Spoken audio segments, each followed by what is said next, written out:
Hello नमस्कार दोस्तों, सवालों में मिर्च मसाला लगा के मैं आप सभी के बीच आ चुका हूं। और हाँ दोस्तों, आपके एग्ज़ाम को ध्यान रखते हुए इस क्लास को डिज़ाइन किया गया है। और दोस्तों, जितने शिद्दत के साथ इस क्लास को बनाया गया है उतने ही शिद्दत के साथ मैं आपके सामने इसे प्रस्तुत करने वाला हूं। और दोस्तों, सावन के पावन पर्व पर भोले बाबा का हम सभी पे आशीर्वाद है, इसलिए इनके नाम पर एक जयकारा तो जरूर बनता है। बोलिए जय महाकाल की। और दोस्तों, अपने इस 24 घंटे में से केवल 24 मिनट निकालिए और हमसे जुड़ जाइए, क्योंकि दोस्तों हम कामयाबी की ओर लगातार बढ़ रहे हैं। और ध्यान दीजिएगा दोस्तों, मेहनत के रास्ते पे कभी भी भीड़ नहीं होता। पता है क्यों? क्योंकि मेहनत दोस्तों हर किसी के बस की बात नहीं है, लेकिन आपके अंदर वो हौसला है, आपके अंदर वो जज्बा है, इसलिए आप हमसे दोस्तों लगातार जुड़ते जा रहे हैं और दोस्तों लगातार मेहनत करते जा रहे हैं। अब ध्यान दीजिएगा दोस्तों, इस क्लास को प्रारंभ करने से पहले दोस्तों आपके लिए मोटिवेशन कोड है कि ख्वाब टूटा है मगर हौसले जिंदा हैं। हम वो हैं जहां मुश्किलें शर्मिंदा हैं। दोस्तों, जब आपकी मेहनत आपकी आदत बन जाती है तो दोस्तों कामयाबी मुकद्दर बन जाती है। दोस्तों, आप मेहनत इतना करिए कि आपके सामने परेशानी भी आए तो वो शर्मा के भाग जाए। दोस्तों, इतना मेहनत कीजिए कि चाहे भले ही दोस्तों परेशानियों का बारिश होने लगे आप पे, लेकिन आप पहाड़ बनकर अटल रहिए, परेशानियों के सामने खड़े रहिए। दोस्तों, ये परेशानियां हार के, टूट के, थक के दोस्तों अपने आप शर्म के मारे भाग जाएंगी। तो दोस्तों, इस प्रकार से आप पूरे शिद्दत से मन लगा के दोस्तों दिल से तैयारी करिए, आपको दोस्तों कामयाबी जरूर मिलेगी, 100% श्योर है। चलिएगा क्लास को स्टार्ट करते हैं। देखिएगा दोस्तों, इसमें सारे सवाल मोस्ट इम्पोर्टेंट हैं। किसी भी सवाल को आप ये नहीं कह सकते कि इस सवाल का कोई संभावना नहीं है पेपर में आने का। तो देखिएगा, सबसे पहला क्वेश्चन है दोस्तों, आज हम सेंचुरी क्रॉस करने वाले हैं। हमने लगातार दोस्तों 1 से क्वेश्चन नंबर फर्स्ट से क्वेश्चनों को हल करने के लिए स्टार्ट किए और दोस्तों आज हम 100 क्वेश्चन की ओर आगे बढ़ रहे हैं। दोस्तों, अगर आप धीरे धीरे ही सही लेकिन लगातार आगे बढ़ेंगे तो दोस्तों 100 नहीं, 100 से भी कई 100 गुना आगे निकल जाएंगे। तो देखिएगा दोस्तों, पहला क्वेश्चन आपके सामने है, क्वेश्चन नंबर 95। इनमें से कौन सी प्रक्रिया करने के बाद ही सोल्डर करना चाहिए? तो आप गौर से इस चित्र को देखिए। दोस्तों, इस चित्र को आप ध्यान से देखिए, ये चित्र आपको बहुत कुछ सिखाने वाली है। इस प्रकार से दोस्तों प्रस्तुत करने वाला हूं कि सीधा आपके दिल में जाके ये बस जाने वाला है। देखिए, अगर मैं इसको ये कह दूं कि ये क्या चीज है तो लिखेगा ये है शोल्डर। ये क्या? ये शोल्डर है। ये नुकीला वाला भाग क्या है तो आप लिखेगा ये शोल्डर का बिट है। अगर दोस्तों इस सवाल को थोड़े सेकंड के लिए मैं साइड कर दूं और आपसे ये कह दूं कि ये किस धातु का बना होता है बिट, तो आप लिखेगा ये तांबा का बना होता है। तांबा को हम कॉपर कहते हैं। अब दोस्तों मोस्ट पॉइंट है, ध्यान से सुनिएगा। हम किसी सोल्डर के द्वारा जब सोल्डरिंग करते हैं तो सोल्डरिंग से पहले हमें क्या करना होता है कि जो सोल्डर का बिट होता है, इस बिट को नौसादर से घिसकर नौसादर से इसको साफ किया जाता है। साफ करने के बाद बिट को गर्म किया जाता है और गर्म करने के बाद जो लेड और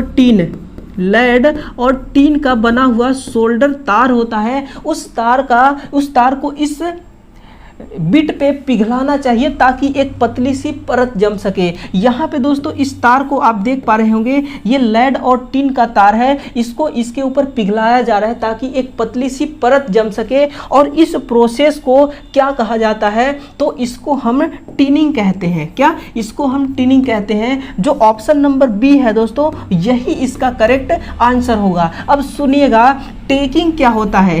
टेकिंग का मतलब होता है दोस्तों अलाइनमेंट।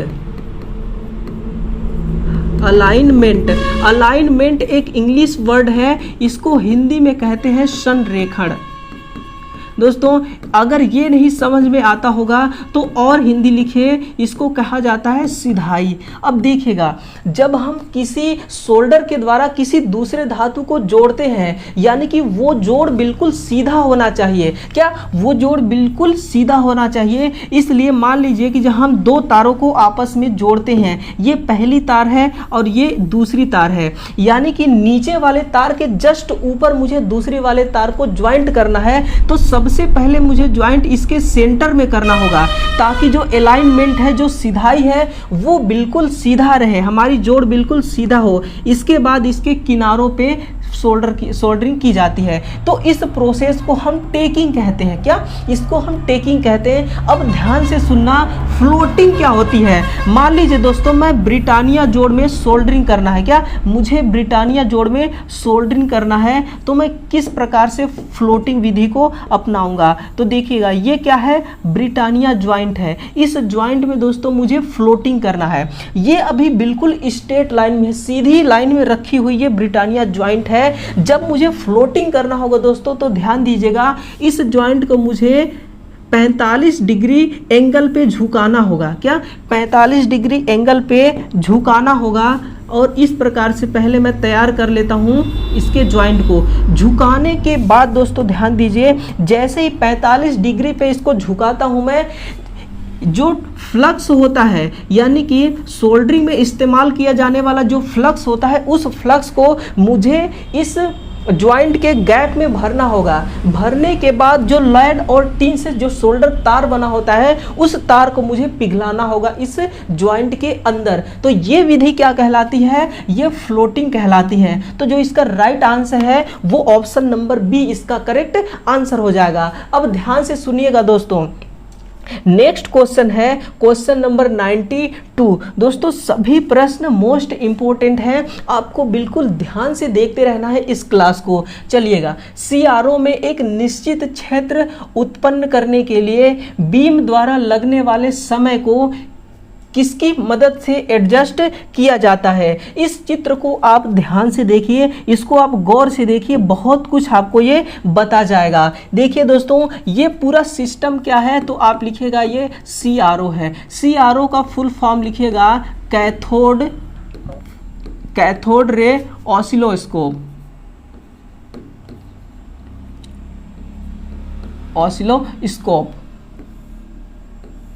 दोस्तों ये क्या है, इसका काम क्या होता है, वो हम बाद में बात करेंगे। पहले अपने सवाल का जवाब तो ढूंढ लें। दोस्तों जो टाइम होता है उसको किसकी मदद से हम एडजस्ट करते हैं, तो आप ध्यान दीजिएगा, यहाँ पे इस सीआरओ को ऑन ऑफ करने के लिए, क्या ऑन तथा ऑफ करने के लिए यहाँ पे रेड बटन दिया हुआ है।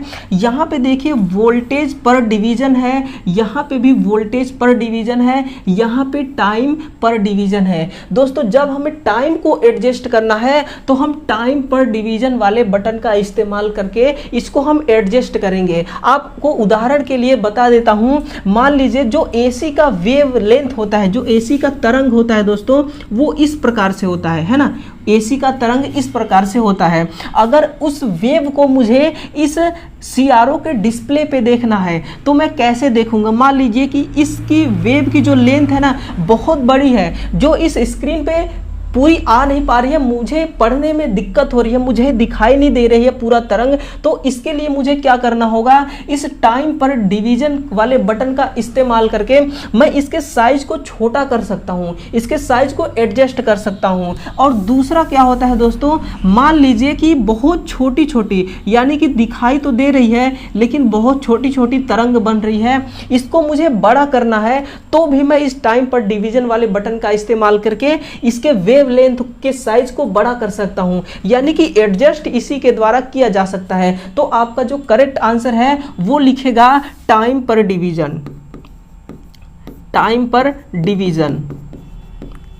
अब देखिएगा दोस्तों, एक चीज आप नोट करते चलिए, मैं आपको एक्स्ट्रा बता देता हूं कि जो सीआरओ होता है ना, उसके अंदर कभी भी करंट पर डिवीजन का कोई ऑप्शन नहीं होता, कोई बटन नहीं होता। यहाँ पे वोल्टेज पर डिवीजन और टाइम पर डिवीजन का ऑप्शन है, लेकिन करंट पर डिवीजन का कोई भी ऑप्शन नहीं है। अब दोस्तों फिर से क्वेश्चन को पढ़ते हैं कि सीआरओ में एक निश्चित क्षेत्र उत्पन्न करने के लिए बीम के द्वारा लगने वाले समय क्या बीम द्वारा लगने वाले समय को किसकी मदद से एडजस्ट किया जा सकता है? तो टाइम पर डिवीजन की मदद से एडजस्ट किया जा सकता है। ऑप्शन नंबर ए इसका करेक्ट आंसर होगा। अगला क्वेश्चन है, पहचान कीजिए कि इनमें से किस गेट में केवल एक ही इनपुट और एक ही आउटपुट होता है। इतना गहराई से इसको समझाऊंगा कि जीवन में कभी नहीं भूलेगा, बस आप देखते रहिए। दोस्तों इसका जो आंसर है ना, नॉट गेट होगा। अब किस तरह से होगा वो सुनिए। ये जो पांचों गेट दिख रहे हैं ना, ये क्या है? गेट है। इसका इस्तेमाल इलेक्ट्रॉनिक सर्किट में होता है, इतना जान लीजिए। अब केवल एक आउटपुट और एक इनपुट किस प्रकार से होता है देखिएगा। इस नॉट गेट को दोस्तों सबसे पहले लिखिएगा, इसको हम इन्वर्टर गेट भी कहते हैं। इन्वर्टर या व्युत्क्रम गेट। व्युत्क्रम गेट। इन्वर्टर का मतलब होता है उल्टा होना। क्या? इस इन्वर्टर का मतलब क्या होता है? उल्टा होना, विपरीत होना। अब देखिए ये जो इन्वर्टर गेट है, नॉट गेट, दोस्तों इसको जब सर्किट में इस्तेमाल करते हैं तो ये पुश बटन की तरह काम करता है। कैसे? पुश बटन की तरह। तो ध्यान दीजिएगा, मैं एक सर्किट बनाता हूं। ये है एक सर्किट दोस्तों, ये क्या है? एक सर्किट। इसी सर्किट में यहां पे लगा हुआ है लैंप, ये है लैंप। अब देखिएगा यहां पे मैं लगा देता हूं इस नॉट गेट को। नॉट गेट क्या करता है? एनसी पुश बटन की भांति कार्य करता है और इस प्रकार से एनसी पुश बटन होता है। लिखेगा एनसी पुश बटन। देखिए इसको समझने के लिए मुझे बूलियन सारणी का इस्तेमाल करना होगा। बूलियन सारणी। अब ये बूलियन सारणी क्या होता है कि जो इस गेट का इनपुट होता है और आउटपुट होता है, इसके बीच में रिलेशन क्या है उसको बताता है बूलियन सारणी। अब देखिएगा जब मैं इस पुश बटन को दबाऊंगा तो मैं 1 लिखूंगा, और जब इस पुश बटन को मैं नहीं दबाऊंगा तो मैं 0 लिखूंगा। अब ध्यान से सुनना गौर से, तभी समझ में आने वाली है। मान लीजिए ये मेरा यहाँ से फेस और ये न्यूट्रल है। सप्लाई हमेशा ऑन रहेगी, सप्लाई कभी भी बंद नहीं करना है। देखते हैं क्या होता है। ये पुश बटन है, सप्लाई यहाँ से यहाँ तक करंट आई, मैं पुश बटन को नहीं दबाता हूँ, यानी कि इनपुट क्या है? 0 है। सप्लाई यहाँ से आई, करंट यहाँ से पास होता हुआ, सर्किट कंप्लीट हो गया तो करंट यहाँ से पास होता हुआ इस लैंप के पास आती है और लैंप हमारी जलना स्टार्ट हो जाती है, क्योंकि फेज इधर से मिल गया, न्यूट्रल इधर से, लैंप जलना स्टार्ट हो गया, यानी कि आउटपुट हमें मिल गया। आउटपुट जब मिलेगा तो मैं 1 लिखूंगा। अब देखिए अब क्या करता हूं कि मैं इसको दोस्तों अब दबाता हूं। क्या? जैसे ही मैं इसको दबाऊंगा इस पुश बटन को, ये इस प्रकार से नीचे चली आएगी, लेकिन जब मैं दबाऊंगा तो 1 लिखूंगा इनपुट में। अब आउटपुट क्या मिलता है? देखिए जैसे ही दबाया ये नीचे चली गई, सर्किट हमारा टूट गया। अब करंट यहां से फ्लो नहीं करेगा। जब करंट फ्लो नहीं करेगा तो ये हमारी लैंप नहीं जलेगी, यानी कि आउटपुट हमें नहीं मिलेगा। तो मैं क्या लिख दिया? 0। इसका मतलब ये होता है कि इसमें एक आउटपुट और एक ही इनपुट होता है। अगर मैं 0 इनपुट देता हूं तो आउटपुट मिलता है, अगर इनपुट देता हूं तो आउटपुट नहीं मिलता, यानी कि एक ही इनपुट हो गया और एक ही आउटपुट हो गया। वो किस गेट में होता है? वो नॉट गेट में होता है। अब देखिएगा इसके अलावा दोस्तों ये जो और गेट है ना, इस और गेट को आप समझिए। और गेट क्या होता है? और गेट हो एंड गेट, नोर गेट या नैंड गेट, इन सभी में 2 इनपुट और 1 आउटपुट होता है। मैं आपको दिखाता हूं कैसे कैसे। सबसे पहले और गेट को देखते हैं। ये और गेट का सिंबल है। ये क्या है? और गेट का सिंबल है। यहां पे देखिए इनपुट 2 है, A और B, लेकिन जो आउटपुट है केवल 1 ही होगा। ये है और गेट का। एंड गेट का दोस्तों इस प्रकार से सिंबल होता है। और गेट का ये है सिंबल। इसमें भी 2 इनपुट A और B, लेकिन जो आउटपुट होता है केवल 1 ही होता है। ये एंड गेट का है। अब देखिए ये जो नोर गेट है, ये नोट और गेट से मिलकर बना हुआ है, इसलिए जो इसका सिंबल होता है वो इस प्रकार से होता है।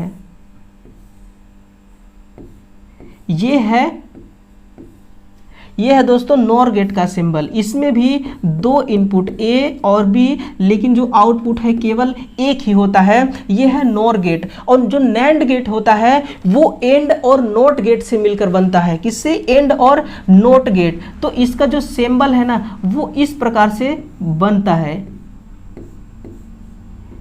ये है दोस्तों नैंड गेट का, इसमें भी दो इनपुट ए और बी और एक आउटपुट। ये दोस्तों नैंड गेट है, यानी कि आपके सामने सभी का सिंबल बना के दिखा दिया और किसमें कितने इनपुट हैं वो भी बना के दिखा दिया। लेकिन जो इसका करेक्ट आंसर है ना वो correct answer option number E ही होगा। दोस्तों इतना डिटेल से आपको कोई नहीं बताने वाला। ये देखिए इसका टोटल डिटेल्स है। तो चलिएगा अगले सवाल की ओर बढ़ते हैं। सवाल नंबर 95। जब किसी परिपथ में किसी कैपेसिटर को सप्लाई के आर पार संयोजित किया जाता है तो दोस्तों जो युक्ति होती है वो किस भांति कार्य करती है? इस आर पार का मतलब क्या होता है? आर पार का मतलब समांतर। इसका मतलब समांतर होता है, यानी कि जब कैपेसिटर को सप्लाई के समांतर क्रम में संयोजित करेंगे तो यह किस युक्त की भांति कार्य करेगा? तो लिखिए ये पावर फैक्टर सुधारने के काम करेगा। क्या? Power factor. जब समांतर में जोड़ेंगे दोस्तों तो लिखेगा ये पावर फैक्टर सुधारती है। पावर फैक्टर सुधारना। अगर दोस्तों आपकी थ्योरी मजबूत ना हो तो मैं आपको एक ऐसा पॉइंट बताने जा रहा हूं जिससे सुनकर आपको झटका लग सकता है। यानी कि जो कैपेसिटर होता है उसको समांतर क्रम में लगाते हैं तो वो स्पार्किंग भी कम करती है। क्या? स्पार्किंग। ये स्पार्किंग भी कम करती है। मैं आपको याद दिला दूं, जो सिंगल फेज का यूनिवर्सल मोटर होता है दोस्तों, उस यूनिवर्सल मोटर का जो हम स्पीड कंट्रोल करते हैं CFC मेथड के द्वारा। CFC सिस्टम से जो यूनिवर्सल मोटर की स्पीड को कंट्रोल किया जाता है, उस सिस्टम के अंदर जो कैपेसिटर लगाते हैं वो भी समांतर क्रम में लगा होता है। लेकिन उस कैपेसिटर का काम क्या होता है? वहां पे स्पार्किंग को कम करना। और दोस्तों इसके अलावा लिखेगा अगर हम इसको श्रेणी क्रम में लगाते हैं तो ये किस तरह से परफॉर्मेंस करेगा? तो ये दोस्तों स्टार्टिंग टॉर्क प्रदान करेगा। स्टार्टिंग टॉर्क, यानी कि स्टार्टिंग टॉर्क का मतलब घुमाव बल है ना। टॉर्क का मतलब होता है दोस्तों घुमाव बल। घुमाव बल यानी कि सेल्फ स्टार्ट, ये भी लिख सकते हैं सेल्फ स्टार्ट करने के लिए, सेल्फ स्टार्ट करने हेतु। इसके अलावा दोस्तों ऐसी और कौन सी कुछ डिवाइसेस हैं जो पावर फैक्टर को सुधारने का काम करती हैं? तो आप सुनिएगा, उनका नाम है सिंक्रोनस मोटर। क्या? Synchronous motor. ये भी पावर फैक्टर सुधारती है। इसके अलावा है वो है शेडिंग रिंग। शेडिंग रिंग, ये पावर फैक्टर को शेडिंग रिंग भी सुधारती है, सिंक्रोनस मोटर भी सुधारती है और कैपेसिटर भी सुधारती है। यानी कि यहाँ पे जो करेक्ट आंसर है ना वो option number A he correct answer होगा। अब देखिएगा दोस्तों पूरे शिद्दत से इस सवाल को, वह कौन सा तार है जो एसिड, स्मोक, क्षार इनमें से सभी को सहन कर सकता है? स्मोक का मतलब होता है, लिखेगा धुआं। इसका मतलब क्या होता है? धुआं। यानी कि एसिड धुआं और क्षार को सह सके वो शीशा से लिपटा हुआ तार होता है। ACSR तार, CCSR तार, ये दोस्तों ये पारेषण लाइन में, कहाँ? पारेषण लाइन में इसका इस्तेमाल किया जाता है पावर को ट्रांसमिट करने के लिए। नोट कीजिएगा ACSR का full form aluminium conductor steel reinforced, और इसी के साथ में CCSR का copper conductor steel reinforced. Next है, देखिएगा दोस्तों ये सवाल इतने हाई लेवल के सवाल तो नहीं है लेकिन इतने इंपॉर्टेंट सवाल हैं कि ये घूम फिर कर दोस्तों जरूर आपके सामने आएंगे। 3 पोल वाले मिनिएचर परिपथ ब्रेकर में कौन सा इस्तेमाल 3 पोल वाले मिनिएचर परिपथ ब्रेकर का इस्तेमाल सामान्यतः कहाँ किया जाता है? लिखिएगा ये छोटे घरों में इसका इस्तेमाल किया जाता है। अगला है शेडिंग रिंग को एनर्जी मीटर में करंट कॉइल के ऊपर किस मुख्य कार्य हेतु रखा जाता है। अभी इस फोटो को आप ध्यान से देखिए दोस्तों, फोटो दिखा दिखा के ना मैं आपको इस सवाल को आपके अंदर बसा दूंगा, ठीक है। इस फोटो को आप ध्यान से देखिए, ये है एनर्जी मीटर। क्या जो घरों में एनर्जी मीटर लगी होती है वो एनर्जी मीटर है, और इस एनर्जी मीटर के अंदर का ये पूरा सिस्टम आपको दिखाई दे रहा है। अब ध्यान से सुनिए, अगर मैं इस सवाल को थोड़ी देर के लिए वेटिंग लिस्ट में डाल दूं और आपसे ये सवाल करूं कि दोस्तों जो हमारी एनर्जी मीटर होती है इसमें कौन कौन से कॉइल होते हैं, तो आप लिखिएगा पहला तो करंट कॉइल होता है और दूसरा वोल्टेज कॉइल। क्या करंट और वोल्टेज कॉइल है। अगर ये कह दूं कि करंट कॉइल कितने होते हैं तो आप लिखिएगा 2, और वोल्टेज कॉइल कितने, तो आप लिखिएगा 1 वोल्टेज कॉइल होता है। अब ध्यान से देखिए, ये है हमारी करंट कॉइल, इसको आप देखेंगे ये है करंट कॉइल, इसी के ऊपर है वोल्टेज कॉइल। अब देखिए हमारा जो क्वेश्चन है वो क्या है कि जो शेडिंग रिंग होती है करंट कॉइल के ऊपर रखी होती है वो किस कार्य के लिए रखी होती है, तो लिखिएगा ये पावर फैक्टर को सुधारने के लिए। किसको? पावर फैक्टर को इंप्रूव करने के लिए, यानी कि सुधारने के लिए। अब देखिएगा जो वोल्टेज कॉइल है और करंट कॉइल के बीचों बीच में रखी हुई है ये है शेडिंग रिंग। दोस्तों ये शेडिंग रिंग किस धातु की बनी होती है, तो आप लिखिएगा ये कॉपर यानी कि ये तांबा की बनी होती है। और दोस्तों एक बात ध्यान से सुनिए, ये जो मीटर के सामने दोस्तों ये जो रीडिंग दिखाई दे रही है ना 00034 है ना, यानी कि ये जो 4 है कुछ समय बाद ये 5 में बदल जाएगा। जब आप 3600 कैलोरी ऊर्जा की खपत करेंगे, है ना, 3600 कैलोरी ऊर्जा की खपत करेंगे तो ये 4 किस में बदल जाएगा, 5 में बदल जाएगा, यानी कि 1 यूनिट ऊर्जा खपत हो चुकी होगी। यानी कि 4 से लेकर 5 तक संख्या बदलने में जो वक्त लगता है वो किसके माध्यम से उतना समय तक रुका रहता है दोस्तों, तो वो मैग्नेटिक लॉकअप के कारण। यानी कि मान लीजिए कि 4, ये संख्या 4 है, रीडिंग कितना है 4, 60 सेकेंड बाद रीडिंग हो जाती है 5, यानी कि 60 सेकेंड तक ये कैसे रुका हुआ होता है, किस कारण से रुका हुआ होता है, तो लिखिएगा ये मैग्नेटिक लॉकअप के कारण से रुका हुआ होता है ना। और दोस्तों ध्यान दीजिएगा ये जो डिस्क बनी हुई है ना, मैग्नेटिक का डिस्क बना हुआ है, मैग्नेटिक डिस्क जो घूमता है ये किसका बना होता है, तो आप लिखिएगा ये एल्यूमिनियम का बना होता है। अब ध्यान से सुनना मेरी बात को, यहाँ से कितने क्वेश्चन बनते हैं।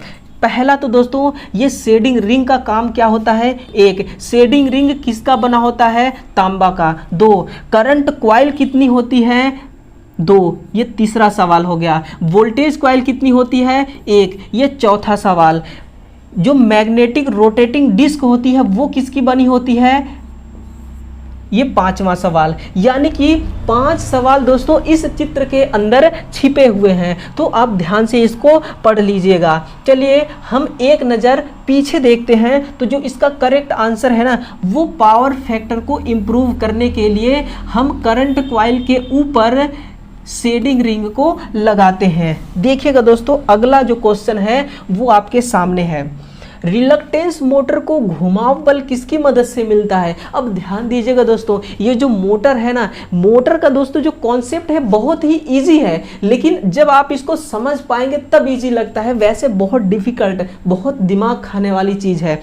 अगर आप इलेक्ट्रीशियन हैं और मोटर के बारे में नहीं जानते हैं तो दोस्तों ये अच्छी बात नहीं है। देखिएगा 99 नंबर का क्वेश्चन है, रिलक्टेंस मोटर को घुमाव बल किसकी मदद से मिलता है, वो शेडिंग रिंग की मदद से मिलता है। दोस्तों किसकी मदद से, शेडिंग रिंग की। ये जो घुमाव बल है इसको क्या कहते हैं, टॉर्क, और टॉर्क किससे मिलता है, शेडिंग रिंग के द्वारा। अभी हमने पढ़ा था शेडिंग रिंग अगर एनर्जी मीटर के अंदर लगा दी जाए तो ये पावर फैक्टर को सुधारती है, और दोस्तों अगर इसी शेडिंग रिंग को रिलक्टेंस मोटर के अंदर लगा दिया जाए तो ये घुमाव बल पैदा करती है ना। कितना इंटरेस्टिंग सवाल है, क्या कितना इंटरेस्टिंग सवाल है दोस्तों। ये है सेंचुरी, यानी कि आज हमने दोस्तों इस क्लास में सेंचुरी तक पहुंच गए, यानी कि 100 क्वेश्चनों को हमने सॉल्व कर लिया। देखिएगा 100वां नंबर का क्वेश्चन है दोस्तों, डीसी मशीन में आर्मेचर कॉइल निम्नलिखित में से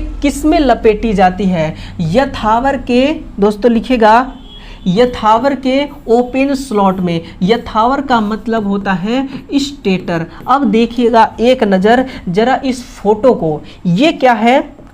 ये है दोस्तों आर्मेचर यानी कि स्टेटर। किसका? डीसी मोटर का ये स्टेटर है। अब एक एक भाग जानने के बारे में, अगर एक एक भाग के बारे में जानना है तो नोट करते चलिएगा। ये है मोटर का शाफ्ट जो कि स्टील का बना होता है। इसके बाद नेक्स्ट दोस्तों ये है स्टेटर, यानी कि डीसी मोटर में स्टेटर को स्टेटर नहीं आर्मेचर कहा जाता है। और दोस्तों जो आर्मेचर होता है वो सिलिकॉन स्टील का बना होता है। नोट कीजिएगा किसकी? सिलिकॉन स्टील की। इसके बाद अगर मैं आपसे दोस्तों ये कह दूं कि आप कैसे पहचान करेंगे कि ये जो स्टेटर है, आर्मेचर है, ये एसी मोटर का है या डीसी मोटर का, तो पहचान करने के लिए सिंपल सा तरीका, ये जो लगा है ये है कम्यूटेटर। अगर ये कम्यूटेटर जहाँ पे लग जाए, क्या कम्यूटेटर जहाँ भी लग जाए तो आप समझिएगा ये डीसी मोटर का ही आर्मेचर है। किसका? डीसी मोटर का आर्मेचर है। अगर मैं आपसे पूछ दूं कि कम्यूटेटर किसका बना होता है तो आप लिखेगा ये हार्ड ड्रॉन कॉपर का बना होता है। ये इंग्लिश वर्ड होता है, हिंदी में लिखेगा कठोर कर्षित तांबा। कठोर कर्षित तांबा ये है इस धातु का, ये कम्यूटेटर बना होता है। अब देखिएगा दोस्तों जो कम्यूटेटर होता है ना, ये जो हमारे आर्मेचर वाइंडिंग है, आर्मेचर वाइंडिंग से दोस्तों उतने ही तार निकलेगी जितने की कम्यूटेटर के सेगमेंट होंगे। ये क्या है? ये सब के सब कम्यूटेटर के सेगमेंट हैं, ठीक है ना। ये सेगमेंट कॉपर के बने हुए हैं। ये आपस में ज्वाइंट हैं, पर दो ज्वाइंट मतलब एक ज्वाइंट के बीच में, दो सेगमेंट के बीच में माइका भरा हुआ है। लिखेगा दो सेगमेंट के बीच में माइका भरा हुआ, ताकि आपस में शॉर्ट सर्किट ना होने पाए। अब देखिएगा दोस्तों जो हमारी आर्मेचर से कॉइल, आर्मेचर में कॉइल लगी हुई है, इस कॉइल से निकली हुई है वायर जो कनेक्ट है इस कम्यूटेटर के सेगमेंट से। यानी कि वायर को कम्यूटेटर के सेगमेंट से जोड़ने के लिए हम किस विधि से जोड़ते हैं तो लिखेगा, अगर बहुत बड़े प्रकार का डीसी मोटर है, मान लीजिए कि 500 किलोवाट का डीसी मोटर है, तो हम वहां पे दोस्तों हम इस्तेमाल करते हैं लक्स का, कॉपर का लक्स। किसका? लक्स का इस्तेमाल करके हम ज्वाइंट करते हैं। लेकिन अगर छोटी मोटर है तो उसके लिए हम सोल्डरिंग का इस्तेमाल करते हैं। किसका? सोल्डरिंग का। अगर ये पूछ दे दोस्तों एग्जाम में कि ये किस प्रकार के सोल्डरिंग का प्रयोग करते हैं डीसी मोटर में कम्यूटेटर में सोल्डरिंग करने के लिए, तो आप लिखेगा राइजर सोल्डर। राइजर सोल्डर का इस्तेमाल करके हम तार को कम्यूटेटर के सेगमेंट में जोड़ते हैं। तो दोस्तों इस प्रकार से इसका पूरा डिटेल रहने वाला है। अब फिर से दोबारा ध्यान से सुनिएगा, यह है डीसी मोटर का शाफ्ट जो कि स्टील से बना होता है। यह है डीसी मोटर, यह है स्टेटर। लेकिन जब डीसी मोटर में लगी हो तो इसको स्टेटर नहीं आर्मेचर कहते हैं, और ये सिलिकॉन स्टील की बनी होती है। और दोस्तों ये है कम्यूटेटर जो कि हार्ड ड्रॉन कॉपर का बना हुआ है। इसको कठोर कर्षित तांबा हिंदी में कहते हैं। और दो कम्यूटेटर सेगमेंट के बीच में माइका भरी होती है ताकि ये शॉर्ट सर्किट ना होने पाए, है ना।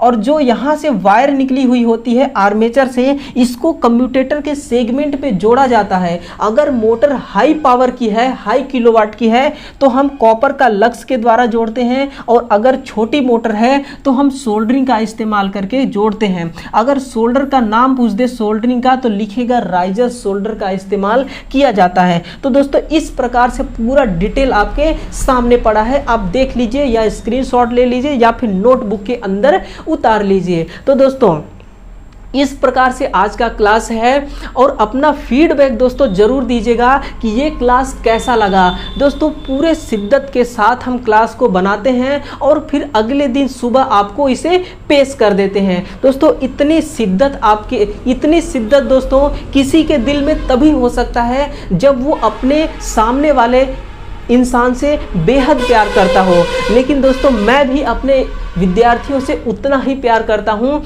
उतना ही दोस्तों अपने विद्यार्थियों को ये चाहता हूँ कि वो हमेशा दोस्तों कामयाबी के रास्ते पे आगे बढ़ते रहें, वो मुसीबतों को सामना करें, मैं उनका राहगीर बनकर उनको हमेशा आगे बढ़ने का रास्ता दिखाता रहा हूं। तो दोस्तों इस प्रकार से आज का क्लास यहीं पे समाप्त होता है। अब ध्यान दीजिएगा दोस्तों, आपके लिए एक फिर से वही मेरा मोटिवेशन कोड है कि दोस्तों अगर मेहनत आपकी आदत बन जाती है तो कामयाबी मुकद्दर बन जाती है। दोस्तों ये कामयाबी ना इतनी आसानी से नहीं मिलता, इसीलिए दोस्तों मेहनत के रास्ते हमेशा खाली होते हैं, क्योंकि बिना मेहनत का कोई भी कामयाबी नहीं मिलता। लोग मेहनत करना नहीं चाहते, लेकिन कामयाबी से तो हर किसी को प्यार है। इसलिए मेहनत करिए, पूरे शिद्दत से मेहनत करिए दोस्तों। कामयाबी की चिंता बिल्कुल मत करिए, वो तो आप जैसे लोगों के लिए ही बना है। अगर आप मेहनत करते हैं तो वो आपके पास अपने आप चल के आ जाएगी। तो दोस्तों आपके कमेंट का इंतजार रहेगा पूरी शिद्दत से, मैं आपके कमेंट का इंतजार करूंगा। आप जरूर कमेंट कीजिएगा, आप अपना राय बताइए, अपना सुझाव बताइएगा दोस्तों। और आपका दायित्व बनता है, आपका कर्तव्य बनता है कि इस क्लास को दूसरे विद्यार्थियों तक कैसे पहुंचाना है, और ये काम मैं आपके ही ऊपर छोड़ता हूं। तो चलिएगा दोस्तों, नेक्स्ट क्लास के साथ में फिर से आपके सामने प्रस्तुत होऊंगा दोस्तों। तब तक के लिए धन्यवाद।